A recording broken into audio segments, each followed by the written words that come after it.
And Anna, the other Anna, the real Anna, not Hannah Anna, she's in the Mojave Desert. I'm in Joshua Tree, California, and it is going to be 95 degrees today. Wow.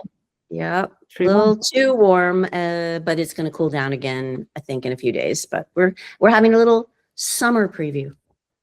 Oh, so it's actually first time Hannah or Zamora came to our community talk. She's going to be our artist in resident, but she's not a typical profile because she's a filmmaker. Oh, cool. As well as photographer. So filmmaker like myself. So let's see. Yeah. Very cool. I'm right now in Budapest. I'm not in Spain. Okay. I mean, where are you? Are you in Buda? Or are you in Pest? Yes, I'm in Pest, but I work in Buda side. I just finished my last class this morning. I got up at 6. So like I had 3-hour class sessions back to back to back. So Thursday, Fridays, and I did it everything in 1 month. So I'm done with like 1 semester worth of Asian study course.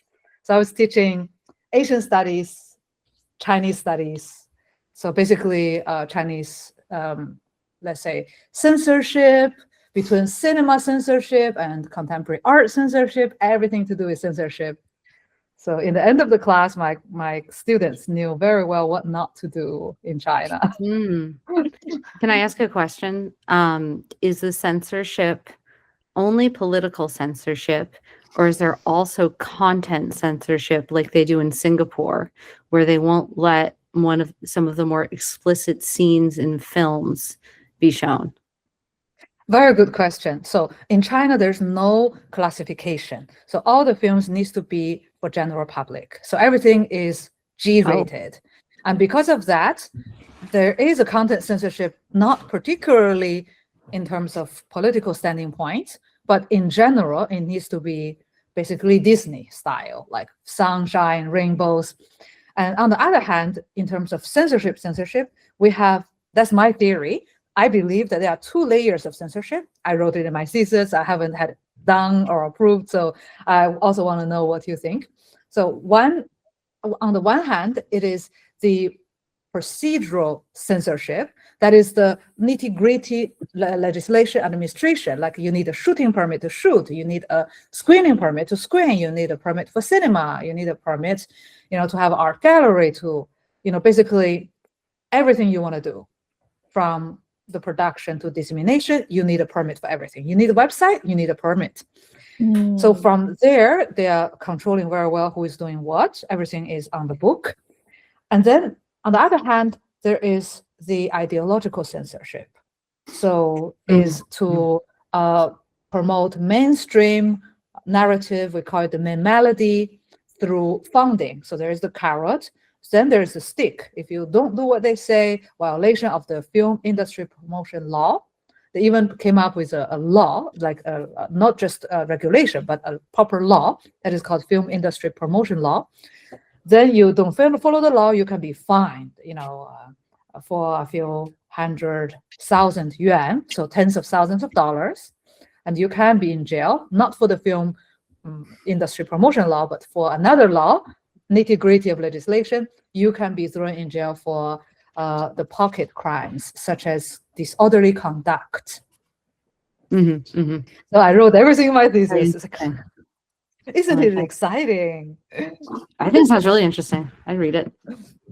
So what's on the agenda for today? I'm sorry. I was just going to. Oh, sorry. I was just going to ask Zamora what kind of films you make or plan to make. Yes, I have made a feature-length documentary. I have made a visual art piece of a dance film. I have made a music video, kind of run the course. And I have the next one I would like to make is a feature narrative film. Cool. Look for Arlington Film Festival. I think they're keeping the name for another year, which is in Massachusetts. I'm ostensibly on the board. Okay. Terribly disorganized. And they, I don't know, I haven't been called to a board meeting in a while, but it happens every fall, and you can submit. And they want more narrative films. I know. Okay, thank you. I'll make note of that. We made a film. So my partner and I also make short documentaries, and we made the first one during COVID. It did okay. We actually we made it for a budget of $200. And then we applied for a California Arts Council grant, and we got $70,000 to make a second documentary. Wow. And it involves military. And amazingly, it has legs. We finished it about a year and a half ago, and the director started submitting to film festivals, and it's still getting in, and it's winning awards. Yeah. So Amazing. I think it is the military content that people like. It's 25 minutes long. It's a little bit too long. We should have kept it under 20 minutes. But anyway, it's sort of amazing. Like, I had no idea that this film would go as far as it has. And it's going to be showing in LA next week at a little film festival. And then we're very excited. It's in Utah this weekend. And then it's going to be in the GI Film Festival in San Diego, which we're really happy that it got into, because that's a huge military town. So yeah, it's interesting. Niche documentary. And so we're happy about it. Wow, congrats. That's so awesome.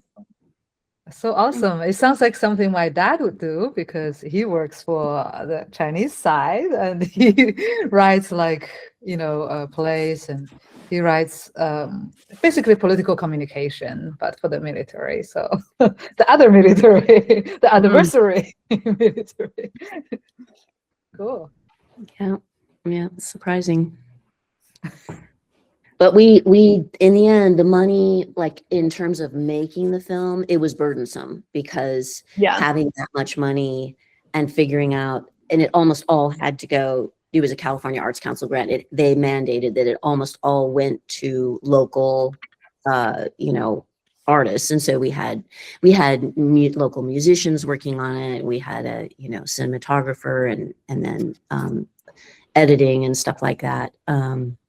So we're starting we've been working on another documentary about another artist who has a health condition. He's a schizophrenic artist, and we're just doing it low budget again. That's what we like to do. The other one was a headache, but I'm glad it got made. So what's your funding situation like? So for the feature documentary I shot, it's called Soul to Soul. It was a mixture of some small grants and self-funded and crowdfunding. Nice. And lots of in-kind donations. And then the dance film, I was awarded a city grant, and then also put in some of my own money. And then I think the music video is also a city grant. And then this feature film, I haven't started funding yet. I'm still in my developmental phase, but that one.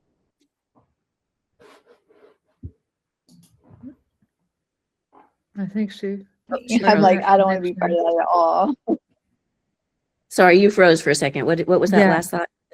Oh, I'm in the development phase for the narrative feature, so haven't begun that process, but my goal for that is to find a producer who, that's what they do, is that they find money either from private donors, studios, and that kind of experience where it's a little bit of a bigger scale. And how did you like working on the music video? Was that, because that could be lucrative, right? Or am I wrong? Yeah, music videos tend to have no money. Even if you get like bigger artists, they still tend to be run on the lower budget side, just because their revenue is, like there's not film festivals for them, or there's not like distro deals for them. They tend to be more of like for the passion. But it was fun. I enjoyed working on a music video. Like that one feels lower stakes, you kind of just like move with the art and the music, and the artist that we worked with was really great, and I also incorporated a dance element in that too. There's a great community of rollerbladers here, and I found some rollerblade dancers, and we incorporated that into the video. How cool.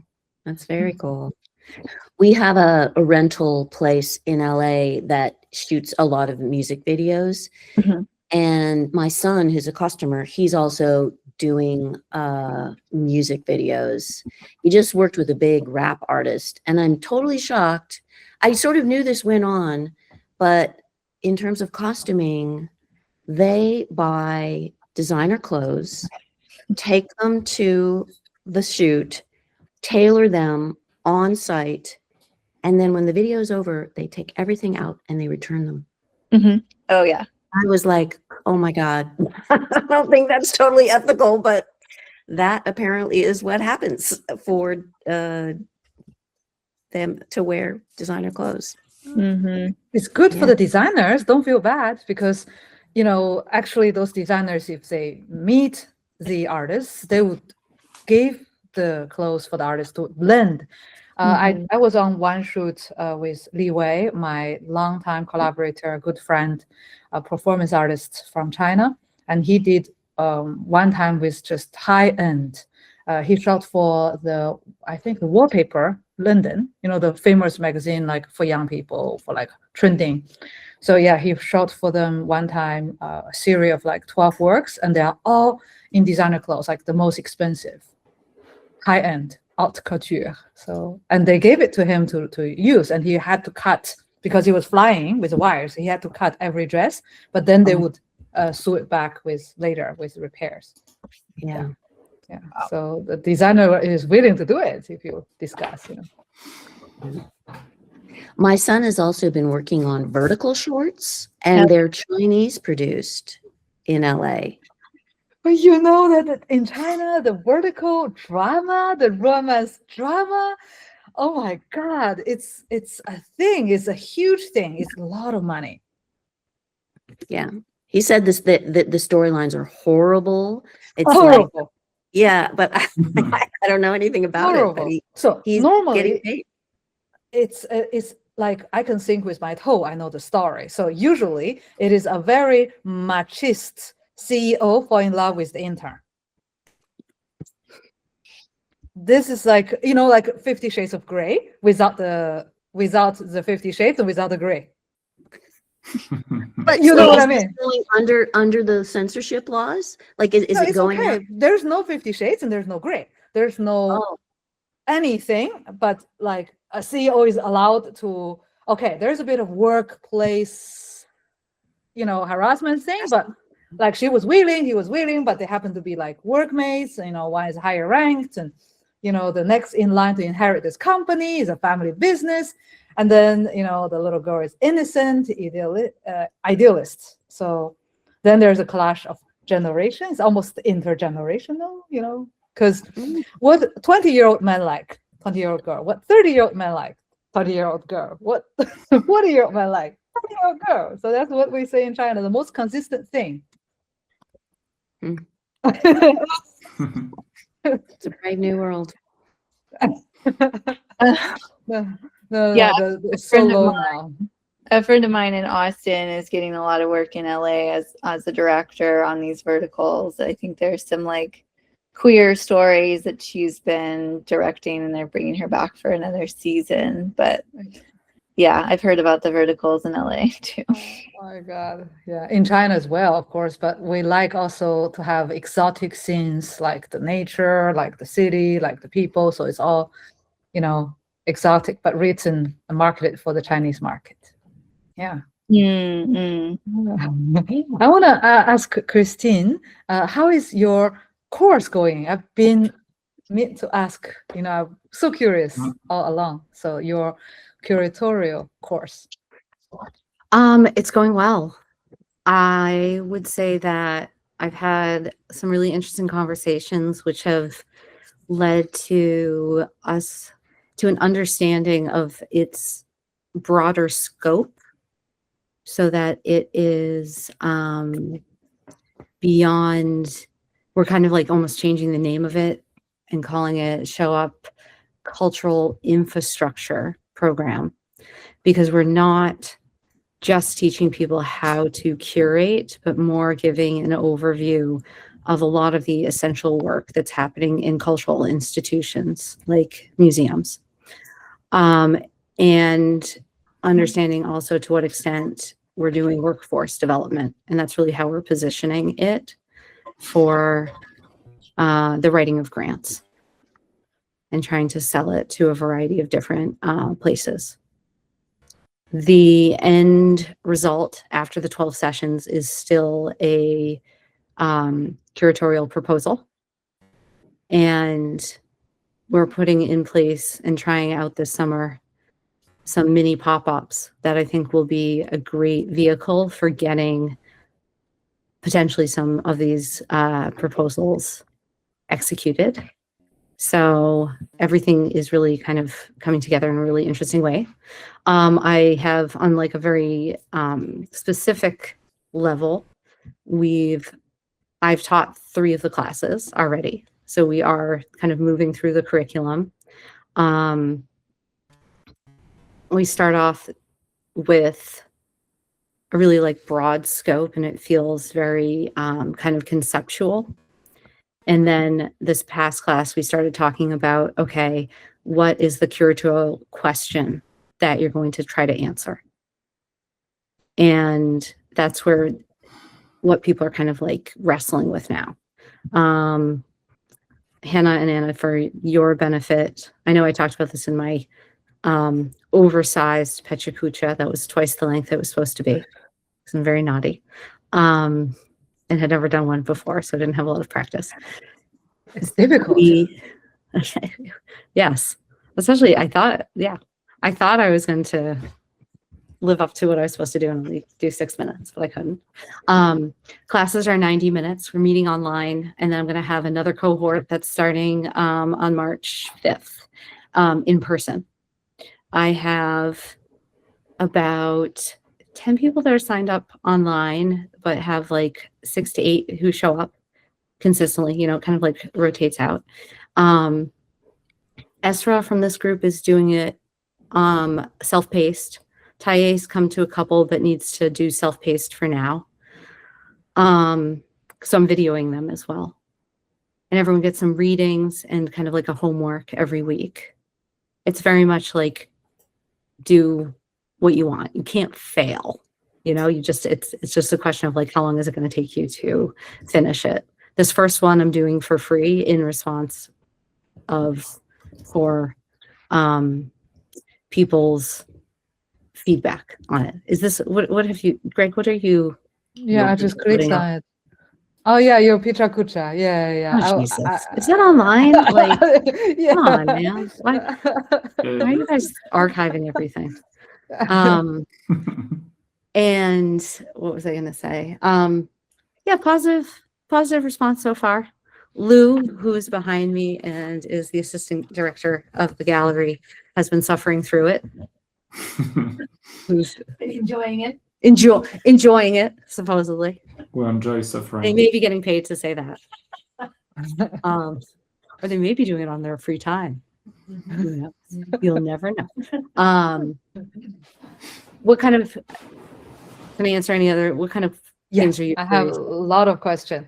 So you're doing it, let's say, with like blended. There is a online, there is the offline, and the people who couldn't come to offline it's not classes can blended. do it. Blended suggests that people do both, right? Mm-hmm. Mm-hmm. So people are choosing, kind of like, there's a group that's online, Mm. and then there's another cohort that's offline. Could people technically go from one to the other? Maybe eventually, but there's a huge difference in the sense that one group started a month before. Okay. So not really blended per se. Okay, but with possibility, if someone missed the class in person, this person can still go online and join the online group in a way, right? For some missed the class, let's say. Sure. In that sense, yes. That there's like an online component for people who are in person, that there's like there are digital options for them. Okay, good. I got it. So it's more like a backup rather than a norm for them to use both means. Yeah, I guess that's the way to think of it in terms of like, because for me, a blended class thinks like suggests that like some of the classes are online, some of them are in person, and we'll see like it's essentially like, what is the content delivery mechanism? What is the best way to do it is one of the questions. But not everyone learns the same way, right? And not everyone's available in person either. But also if no one wants to show up in person, obviously I'm not going to keep offering it. So we'll have to see. But I think that always having the digital resource for classes that you've missed is useful. But it's all a Oh. big experiment right now. And in total, how many sessions they have to go through in order to obtain the, let's say, graduate or like finish the course? So like 12 Well, or? I'm not keeping attendance. And remember, people Yeah. can just look at the ones Right. before. They have to have the complete kind of portfolio of the exhibition proposal, which includes, there's like a checklist of things. So you have like your exhibition proposal, which is going to have like the artist work with all of the caption information, images, your kind of proposal, which will be of a certain length.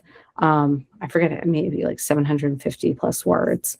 You know, I've suggested they need to have 2 other pieces of text. The idea is that this is writing heavy in a certain way, and that's part of the transferable skills, right? Is critical thinking, writing skills, project management, working to deadlines, giving and receiving feedback in a constructive way,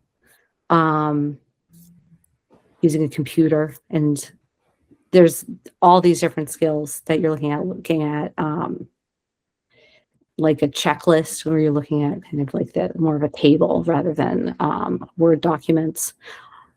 But people can choose. Do they want to write a press release? Do they want to write an outreach email to artists? Do they want to write wall text? Are some of like the different types of additions beyond like the artist bio and their own CV and bio, which are also part of it. That's good. Yeah, it's very complete. Cool. Where do you You know, find the deficits lie with the students? What's the biggest issue that you're surprised at or you need to address? well, remember, I've only seen these people 3 times online. So I wouldn't say I'm finding any, and the people who are selecting into this are already like, they're all very, like, I'm not bringing to this like this, oh, look at me, I'm so brilliant and you need to come and learn everything. Like that's not the vibe that we want to give. It is oftentimes about honing skills and where you may want to, like, you may be really strong in one area and just need to think more in another, or just have that opportunity, you know? The thing that I think is always hard and that I struggle with too is coming up with the right questions and the way, like the point of entry for what you want to talk about. And so when you want to, and I think it's probably the same for, you know, like you're making a film or any other exhibition. What perspective are you going to use? But one of the first things that we talk about is the fact that, like, what is a museum?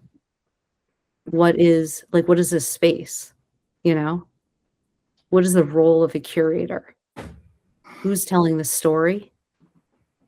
You know, and why, you know, like, what are the stories you want to tell?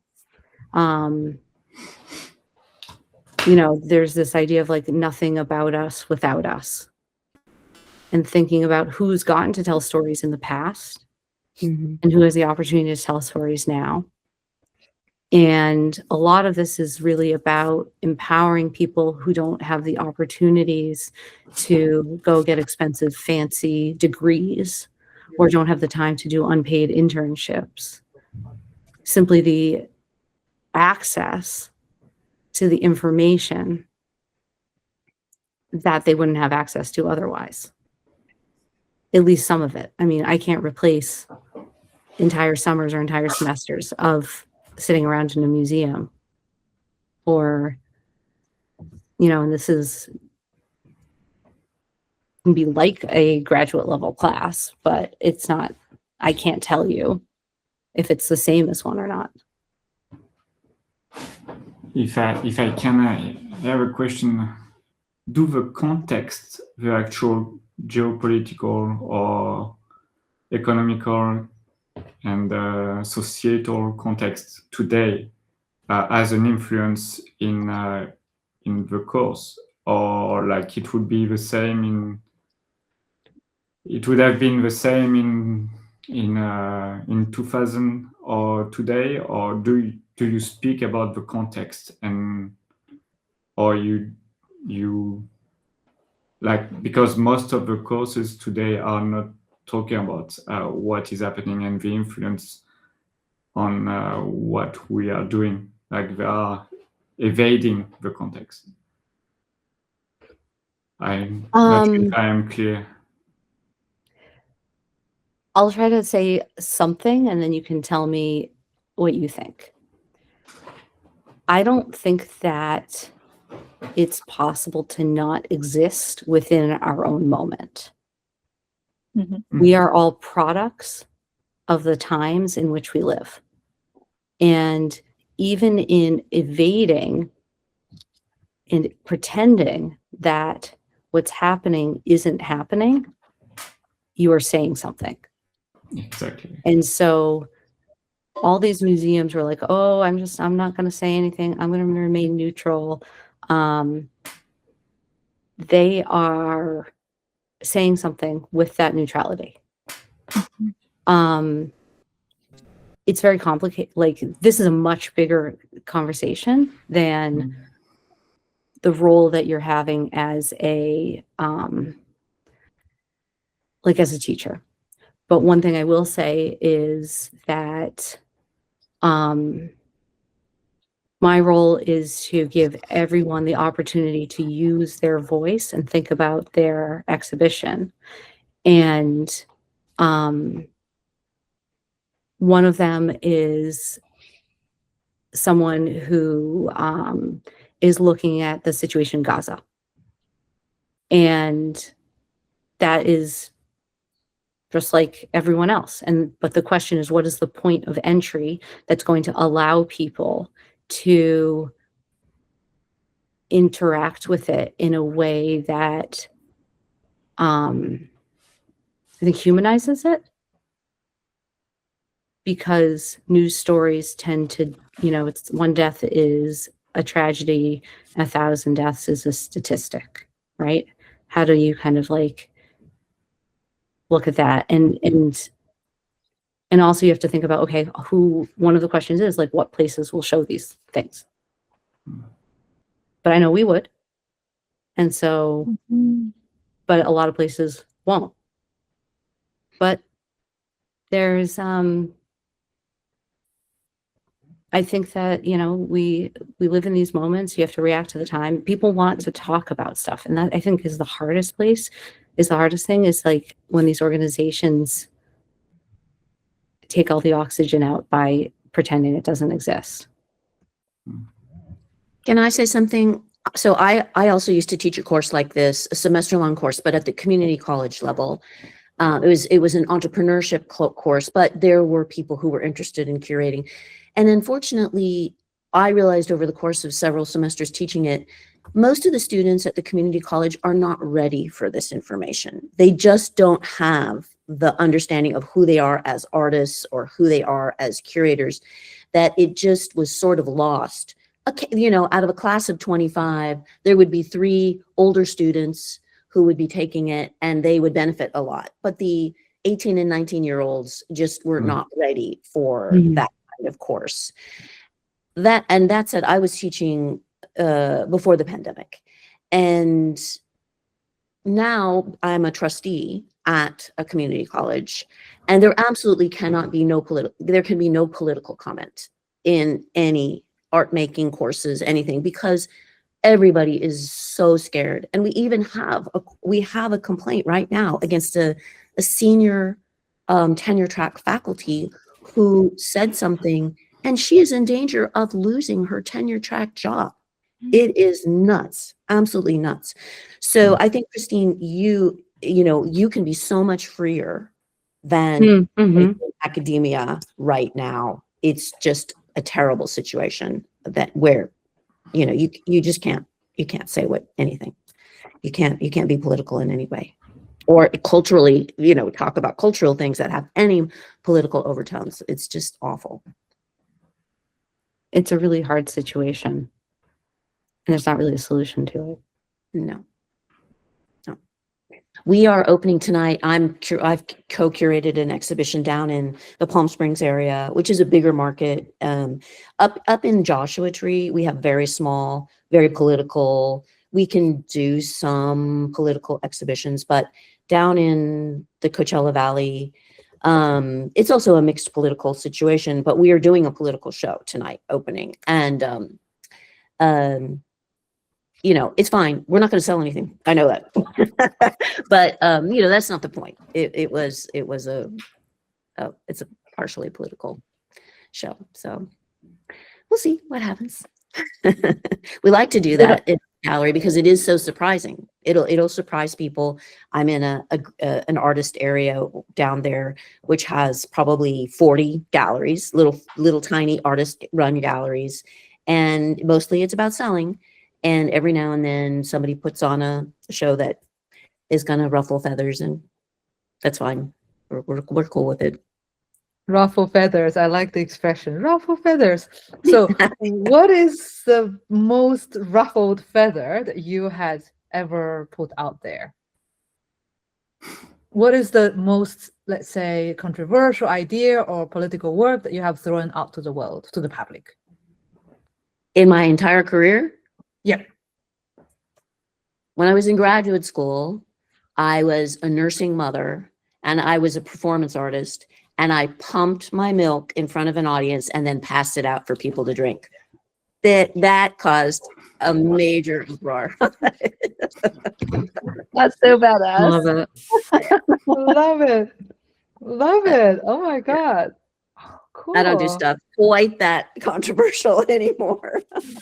But tonight the show's theme is feral, and we did an open call, and some of the work is very political. So my partner has got a painting he did during the riots in LA, and the original title was Chief Gates something or other, and then he said he has original title.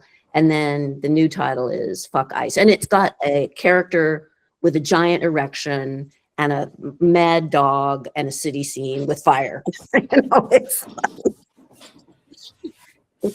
a little political. So, yeah, we could get some blowback tonight on that. Just the title. Fuck ICE. Yeah. Yeah, it's fun. It's funny that there's a sociologist is opposing like transgression and subversion, and there are many activists or political artists that they cannot really do anything on their land, and but they can be subversive. For example, an American, I think is Bruguera, I forgot her name, but she's subversive in another country, and then she comes back in New York, and she has a show in and she's getting funds, and then she's going to the other country, and she's making subversion. And subversion is something that is hurting the actual government. Transgression is just to do something that is not allowed. and it doesn't hurt the government. Like many activists are just doing transgression, because if you really hurt your government, the government is like a body, it answers. And there's another case More like an of, antibody. That's very interesting. I never thought of that as like a difference. yeah, and Conversion there's versus a transgression. guy that is Portuguese, Spanish, Portuguese, French, and he's a politician. president. He wants to be president of France in 27, and he's shadow banned. And also he has been he's a lawyer, and he has been the lawyer of Julian Assange. So he's not a small guy, and he's very talented. He's very young, so he's very emotional. But he made a movie about someone, one of the night of Jeanne d'Arc, and one of the night is very bad guy. When Jeanne d'Arc died, he was very, very bad. Like he took many children in his castle, and he raped, he killed them, and all of that. He's a very, very, very bad guy, and he made a movie about that, and it's to attack the political system of France, and this is clearly subversive. But how he got the funds? He went to a festival in China. So he got everything, because you can be subversive about your country in another country. It's not a problem. Like Ai Weiwei is subversive about China, but he's not really in China. And Ai Weiwei is a special case because you cannot touch him. You cannot. He's protected by his family. But it's very interesting, like the way how you move on the planet, because now there's no influence. Americans, they cannot do anything in China, and so if you do stuff, you can get funds. Before it was united, it was the US was controlling most of the things. There was one power, and but now they are blocks. Polarized. So yeah, it's interesting to think about that. The guy is called Juan Branco. And if you guys want to do very, very controversial works in your own country that you can't get funding, try China. Yeah. The Road and Belt, the famous New Silk Road Initiative. Yeah. I want to hear I have more to get going. I in know. just a minute.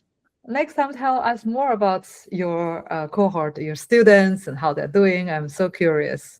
I always wanted to follow a curatorial course one day, but yeah, and I got into 6 other tracks, so I never. I would finish this one, but yeah. No one has to give you the right to curate. You can curate. They do. Curator is the only one in the whole art market that needs the rights to curate by a place, by an institution.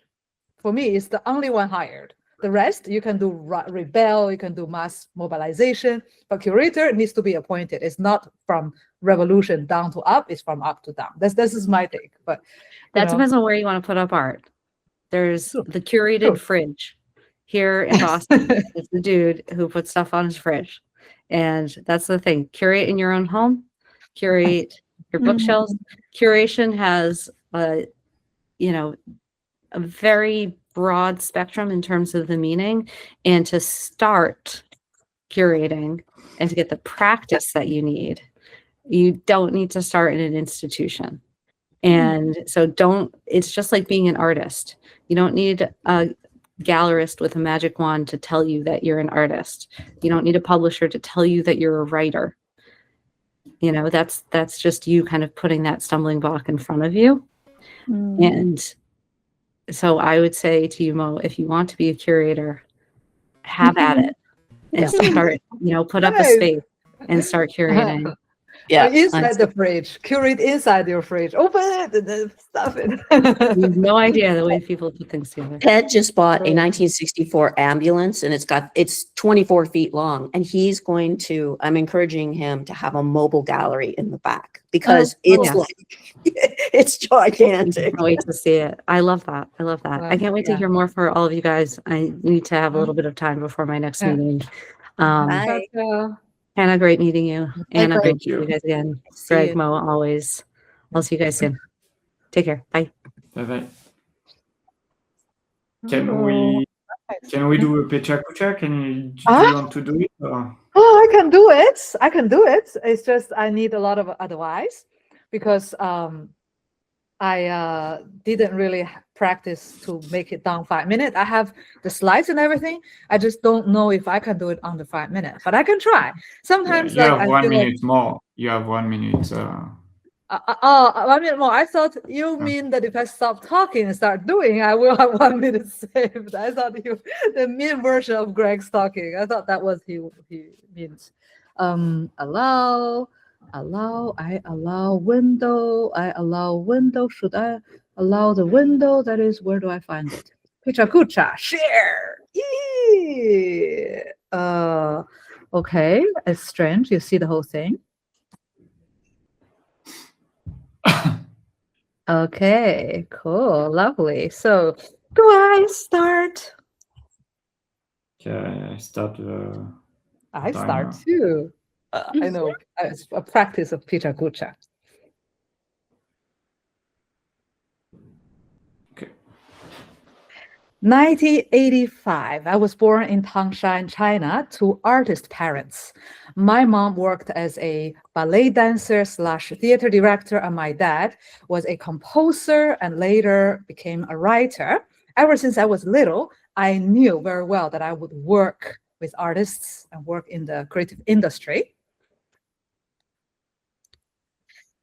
When I was 19 years old, I went to Central Academy of Drama, a renowned performing arts school, but I spent most of my spare time at the 798 Art District, where I worked with artist Huang Rui, one of the first pioneer in the contemporary art world in China, a leader of the Star Art Group. And also I met artist Li Wei, whom I worked for almost 2 decades. We went to Venice Biennale together, and where I met the person I'm with for half of my life today, Greg. He had a different life back in France. He went to Villa Arson, one of the best art academy, fine art university in southern France. And he did his MA, he did his BFA and MFA. But at school, they never taught him how to start art business or even to start art career. They taught him theories, some useful things, art history, and they had amazing mentors like Pistoletto included. But when he went out of school, all the doors were immediately shut because they were not, like he didn't get the keys to open them. And so he went to work in the gallery world. This is Gallery Artienne. It's a commercial art gallery in Honfleur near Paris. And they went to a lot of art fairs. So that is basically the last project he worked on before coming and joining with me to open our project. In 2017, I went to IE Business School. At that time, it was ranked world top 10 best business school. And I studied MBA to get to know better about the business side of things so that I feel better equipped to start our project and help artists succeed in the art business. So I still need more business knowledge. So I went there for a year. And during the year, I found an amazing little place in the heart of Madrid. So that is between the CBD area, the banks, and a big park. So it's literally 3 minutes to the park, 5 minutes to the metro station, Metro Line 1, 10 minutes drive to the airport. And I found this little cute place that used to be a parish, so a church-ish place. I thought it was beautiful and it had a lot of potential. So we bought it and we renovated into artist residency. So on the ground floor, you have 100 square meter open space, desks, chairs, perfect for either painting or working groups. And upstairs, you have a bed, a sofa, a little kitchen. It also has a terrace on top of the place, and also plenty of outdoor space as a patio. So in total, it's about 125 square meters indoor and another 50 outside. And we opened it up as an artist residency after the pandemic. And we had 6, 7 artists in residence, and I have only the time to tell 3. One of the early ones is Maria. She was an asylum seeker coming to Spain, and she had her first solo show. And our mission was to coach her, to tell her how to start an art exhibition, how to create a body of work. She was really, let's say, young and also new to art.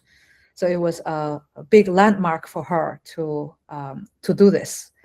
And then the second is Pixie. He went with his partner, wife, and also his business manager in a way. So he's the only time that we had a double, like 2 artists stay, because they are a couple, so it's still convenient.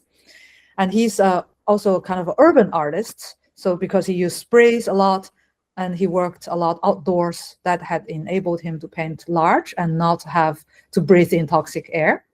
So he focused a lot on the identity, to dig a bit of the statement and the psychology behind his works. And then we have Laura Rabin. She came to the community talk a lot. So I was hoping to tell her, hey, you know, that Laura, she did a body of work that is focusing on feminism. And we made an exhibition and invited an expert to talk about feminism, activism, and art.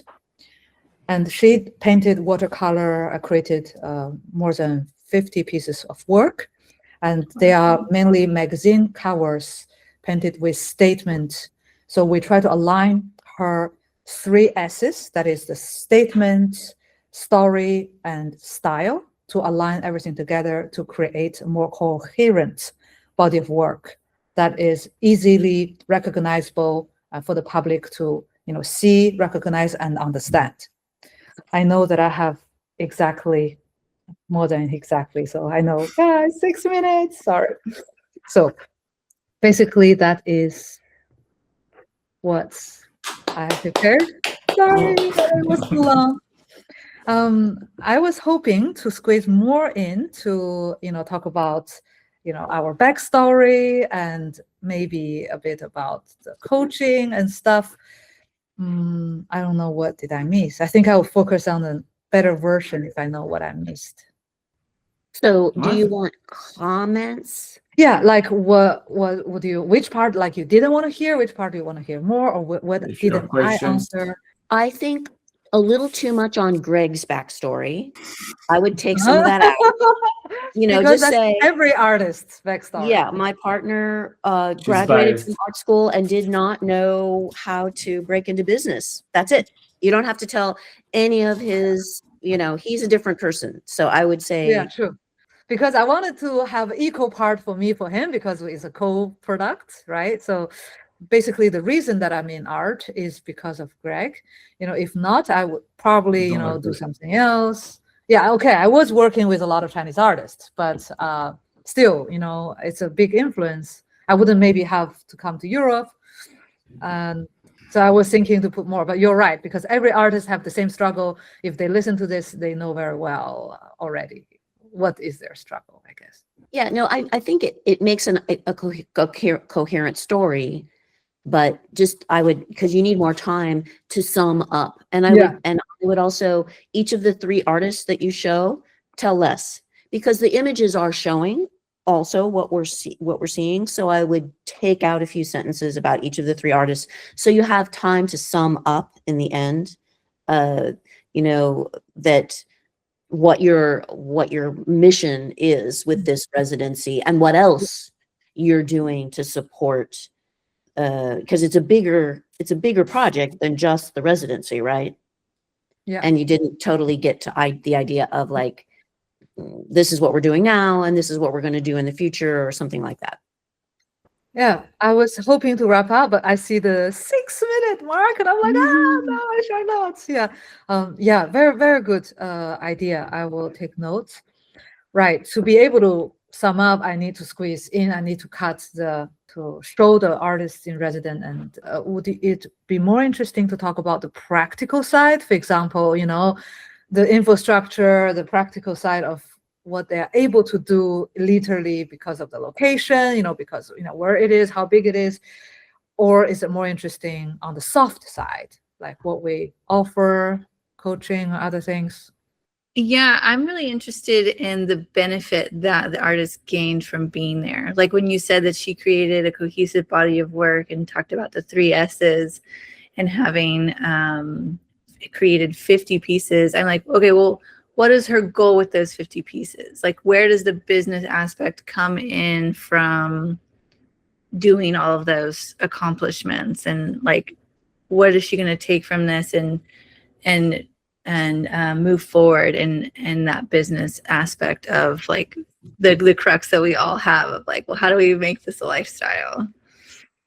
Yeah, so I agree. Soft side, I would say you're coaching all the different, because every resident who comes is totally different situation. And so like, you know, saying what the 2 of you have to offer would be, you know, what I'd want to hear too.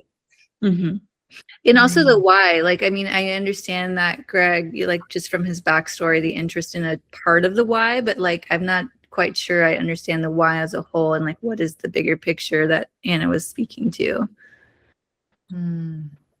Yeah, I hope to answer why, because of, you know, the inspiration came from his frustration as a young artist when he first graduated art school. You were frustrated too. Yeah, I mean, who is not? If you're not born into the 3-generation art family with, you know, connections, or you have blue blood, then you will naturally get frustrated. This is a frustrating game, you know. It's true.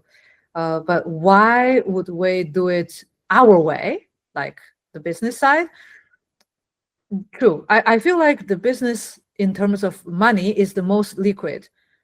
To make money is the easiest thing,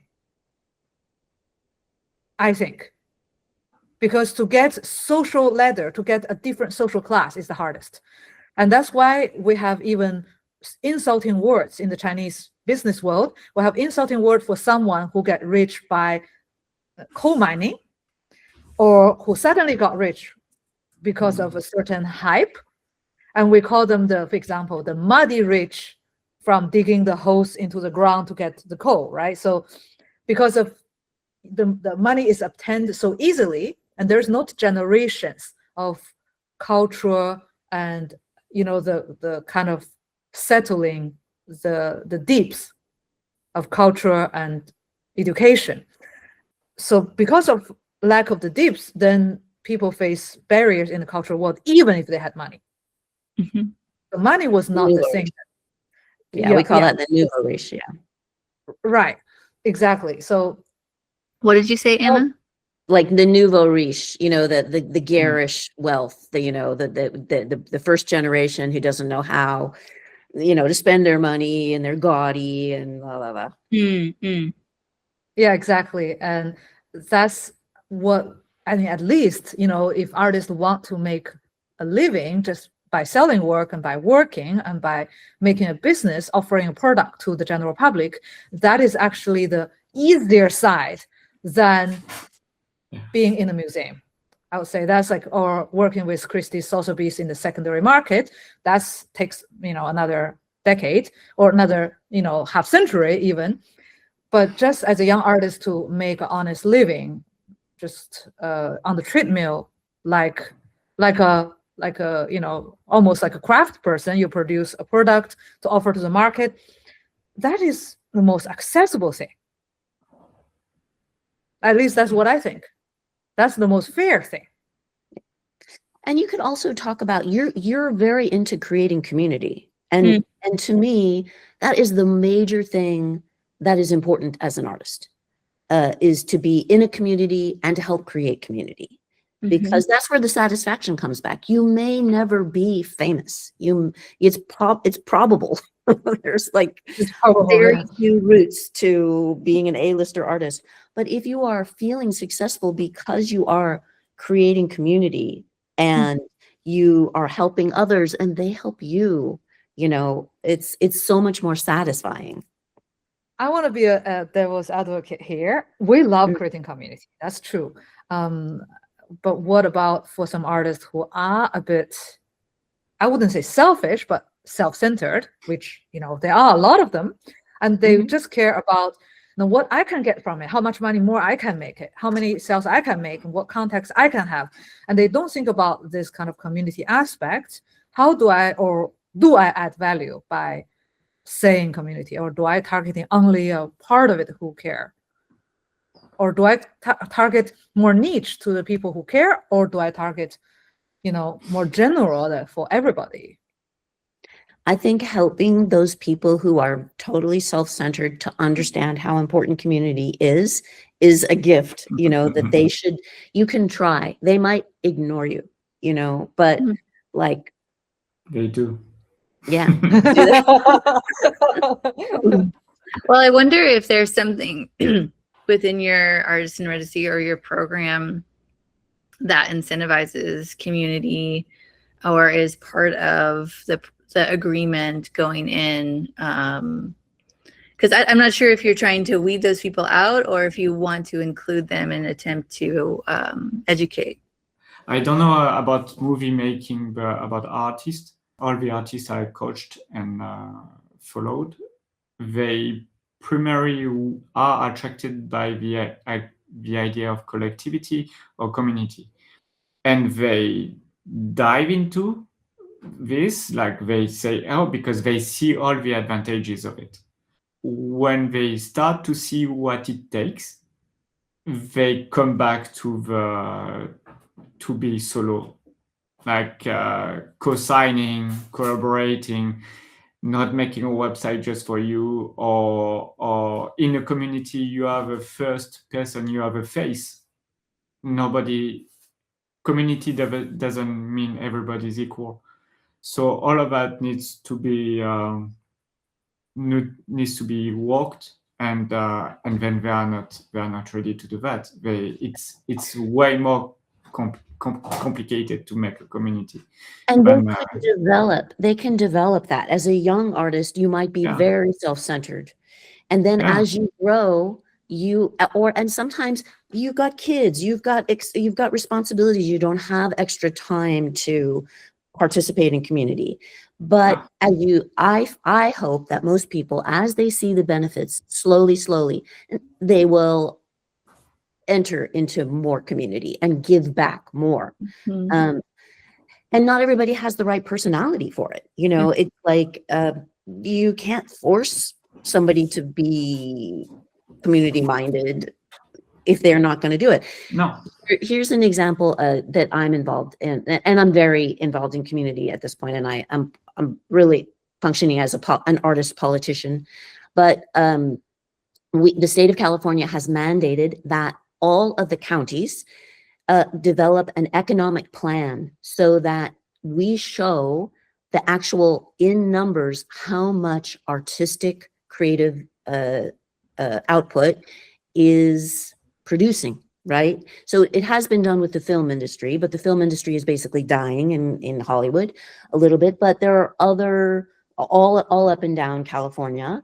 They want to know what each community is doing in terms of hard numbers. What are you bringing in with your visual performing and writing, you know, the book arts and things like that, literary arts. And so we had this meeting. We've been having a series of meetings with state officials and county officials, and now it's brought down to a lower. And we had this big meeting, and it was supposed to be all arts professionals, and some artists came, right, that are not involved in either a nonprofit or academia or some kind of creative entrepreneurial business. It could be a for-profit business that is involved in the arts. And so we went around really quickly around this, 40 people there, and each person's saying what they're doing. And it's so obvious, like for the artists, they sort of said, I'm just here to learn. Thank you. And then you go to the next person and I run a literary magazine and I manage a campaign of such and such. And, so each person could see how much everybody's an artist, but how much they're also doing for their community. And this is where the power is. Like, and we're going to be the ones who are going to get the money. And then, okay, you can come to us for a grant, but, it just shows like, oh, I think a lot of artists really do understand. I need to create something bigger than myself that is not just focusing on my work, but it is helping, for example, am I going to start a film festival? Am I a filmmaker who's also doing that, or am I doing a dance collective that is helping whatever, so I think most artists will get it, and there's going to be some who are not, so go for it. Try to make it without support. It's hard. It's a lot harder. But I'm also really interested in that you guys have purchased real estate, because I totally think for us, purchasing real estate has made us more financially stable. I don't know about you guys, but that is how we, by us purchasing a commercial building that is used for art, and we're right now considering buying another commercial building out here, which currently houses a dance studio. And I want that dance studio to make it out here. I want the kids to have dance. And so I'm like, that's partially one of the reasons why I'm thinking about buying this building, because I want to keep that tenant happy. So, yeah. Cool. Yeah. Is the real estate price in America or in your town is stable, or? In the desert, it's very up and down, but it's down right now because tourism, our major economic thing besides the military base is tourism, and Trump has killed tourism for us. Foreign tourism, where the Canadians are gone, the Mexico's in a crisis. It's like, oh my God, Chinese is not here. Yeah, we used to travel to. I mean, not me, but my friends used to travel to US a lot, like every year or at least once. But now they're not going. No. Yeah. No, it's terrible. Yeah. Good time to buy, then, Yes, yeah. And interest rates just went down. But also out here, the prices are like the prices on the coast are so astronomical. I'm sure they're astronomical in Madrid and also in Austin, but in a rural place where there's a ton of artists, and that's why there are a ton of artists out here, is because real estate is cheap. And so it doesn't take $1 million, $2 million, $3 million to buy something, it's cheap. Anyway, I'm so sorry. I have to go, but it's really nice to meet you, Hannah. Yeah. Likewise, Anna. When are you going to Spain? I think we're still deciding either September or earlier or later. earlier. So, Yeah. Yeah, we'll talk about that if you're. yeah, Excellent. exactly. Yeah, I can do that a little bit. Yeah, we also run an artist residency. We have somebody from Tennessee here for a month, and but and every resident is totally different. What they want from us, what they need, their project, and so. But it's always really nice to have residents here. What is your website or your program called? It's called the Desert Dairy. Well, Desert Dairy Artist Residency, or desertdairy.com. Yeah, you can look at it. It's very quiet. It's only one person, like you guys, one person at a time, or a couple. Yeah. Yeah, we have a big space, but the living part is smaller. So to have multiple people from different group living, it'll be harder. But yeah, you have also, besides the arts residency, in the same location, you have also another project that is the mini golf course. It's at a different location. It's Oh, it's not on our it's not on our property now. I thought Yeah. it's like near, because the It's near. backdrop, if you look Yeah. at a picture, the backdrop is the same backdrop. So, No. oh, okay, it's like No, 10 minutes drive. It's in the or- same town. It's in the same town because the general problem out here in rural places is artists will make something amazing on their house in their it's zoned residential, and then they'll say, I want the public to come in and use it, and it's like, no, that's not legal, and so I'm currently making a project. It's an artist design miniature golf course on city land, and it's crazy. It's this thing called entitlement when you're developing something, and it's just an unending series of, city demands and state demands, environment, EPA demands, and tribal.